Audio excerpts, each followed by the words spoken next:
News नाज़रीन खे ॾियूं। डॉक्टर आकाश अंसारी जे मौत जी जांच लाइ कमेटी क़ाइमु कई वई आहे। एसएसपी हैदराबाद फ़ारूक लंजार कमेटी क़ाइमु करे छॾी।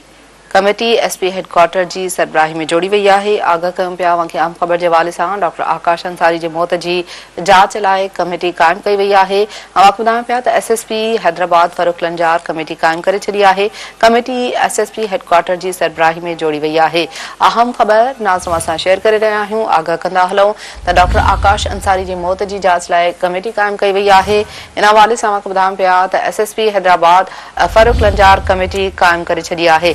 कमेटी एसपी हेडक्वार्टर जी सरबराही में जोड़ी वई आहे। ब्रेकिंग न्यूज़ आहे नाज़रीन सां शेयर करे रहिया आहियूं। आगाह कंदा हलूं त डॉक्टर आकाश अंसारी जे मौत जी जांच लाइ कमेटी क़ाइमु कई वई आहे।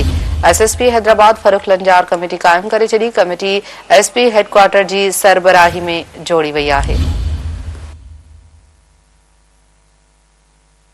अहम ख़बर आहे नाज़रीन सां शेयर करे रहिया आहियूं। अपडेट कंदा हलूं त डॉक्टर आकाश अंसारी जे मौत जी जांच लाइ कमेटी क़ाइमु कई वई आहे।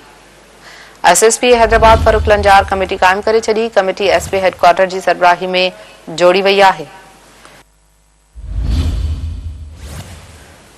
ब्रेकिंग न्यूज़ आहे असां शेयर कयूं पिया। डॉक्टर आकाश अंसारी जे मौत जी जांच लाइ कमेटी क़ाइमु कई वई आहे।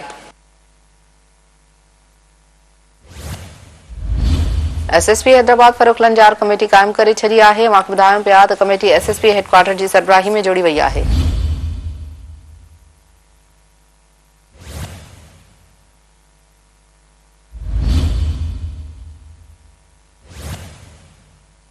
ब्रेकिंग न्यूज़ नाज़रीन सां शेयर कयूं पिया। डॉक्टर आकाश अंसारी जे मौत जी जांच लाइ कमेटी क़ाइमु कई वई आहे। एसएसपी हैदराबाद फ़ारूक लंजार कमेटी क़ाइमु करे छॾी। कमेटी एसपी हेडक्वार्टर जी सरबराही में जोड़ी वई आहे।